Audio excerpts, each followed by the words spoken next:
Good Feel Better helps patients deal with the appearance-related side effects of their cancer treatment. I think your self-esteem and your self-image gets a bit of a battering when you have cancer. It does.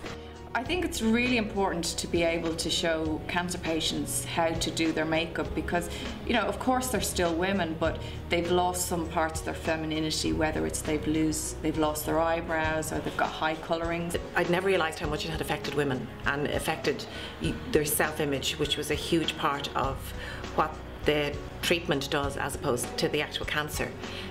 Like loss of hair, skin problems, possible surgery which, you know, kind of affect your body image. So from that point of view I had never thought about it, but when I started working with the programme it is such a huge factor, and to be able to make somebody feel better about themselves and to give them back even some control back over their image was a huge plus for me. I can't go in and nurse people, I can't go in and help them in other ways, but I can do this programme and it's very easy for me to do it because I enjoy doing it. The workshop begins with skincare, cleansing, toning, moisturising. Then we move on to makeup, and we'd have all the products there as well. So foundation, powder, blush. Then moving on to eyes, and of course for the women who have undergone treatment or are currently undergoing treatment, the loss of eyebrows and eyelashes are a huge thing. So we would concentrate quite a bit on how to draw in eyebrows, how to camouflage the loss of eyelashes. I usually come in at the end of the workshop. When all the women have their makeup on and they've done their eyebrows and their eyelashes, and we just generally talk a little bit about if they're losing their hair, if they're wearing a wig, are they comfortable wearing the wig, do they need any tips or advice on how to make it more comfortable, how to make it look more natural. Some people don't like wearing wigs, so we would kind of talk about the other options. If you don't want to wear a wig, there's lots of headwear. Sometimes when they're getting their wigs fitted, there's too much going on and they're taking in so much information that they actually haven't really listened to that. So this day is a day when they're focused on their appearance.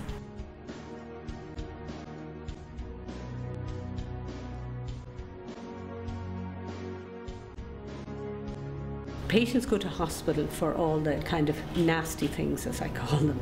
You know, the scans, the surgery, the treatments, the injections, the blood tests. So it's always quite tense. Whereas this is something that we can offer in the hospital that is really nice. It's in probably a boardroom or a very nice room in the hospital. The whole setup around the workshop is very caring of the women.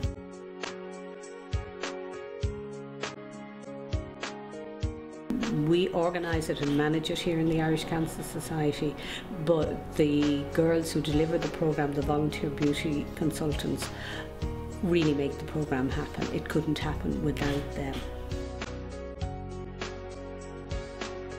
We've all got really busy lives, but I still don't want to not do it. You know, I could easily say, okay, I just don't have time for this, but I still trying to find a way to make it happen and to still be a part of it.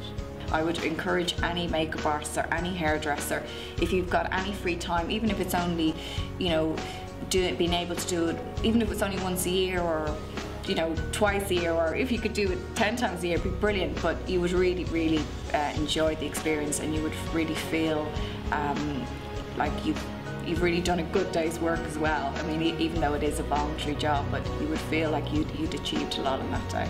I do one once a month in Beaumont Hospital, and sometimes if I might fill in somewhere along the line if somebody else can't do a programme. So it's not a lot of time, it really isn't, you know, and it's so worth it. I actually think I get more out of it than the women do. I really do. I walk out of there and I just think, my God, women, like, people are so great. And also, it puts your own stuff into perspective as well, you know. You're worrying because your boiler's broken down. Your boiler can be fixed. You know, if somebody tells you you've got cancer, that's a whole other ballgame. Or your mum has got cancer, your sister's got cancer, your daughter's got cancer. That's a serious problem.